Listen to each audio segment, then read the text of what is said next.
A motion calling for the dismissal of South Korea's Minister of the Interior and Safety, Lee Sang-min, was passed by the National Assembly this morning. The opposition bloc pushed ahead with it, blaming the minister for the deadly crowd crush in Seoul back in October.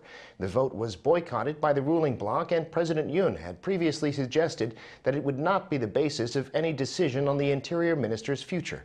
Kyung-eun has the latest. The National Assembly, spearheaded by the Democratic Party, passed a motion on Sunday calling for the dismissal of the Minister of the Interior and Safety, Lee Sang-min, over the crowd crush in Seoul in late October that killed more than 150 people. Amid a boycott by the People Power Party, whose members left the site, the DP used its supermajority to pass what is the second motion for the dismissal of a cabinet member since President Yoon Suk-yeol took office. The crowd crush was caused by the government's negligence of its duty to protect public safety, and ultimate accountability lies with the Interior Minister. The ruling party has been calling the situation nonsensical because they say reprimanding Minister Lee essentially draws conclusions from a parliamentary probe of the Itaewon incident, whose official activities have not yet even begun. What was the point of agreeing to the plan for a parliamentary probe if you're going to destroy the very spirit of the agreement immediately?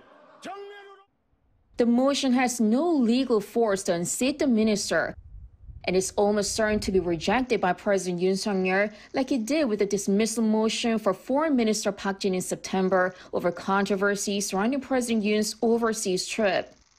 The passage of the dismissal motion was a shift in stance for the National Assembly Speaker, who had initially insisted that passing next year's budget was more urgent and should be done first.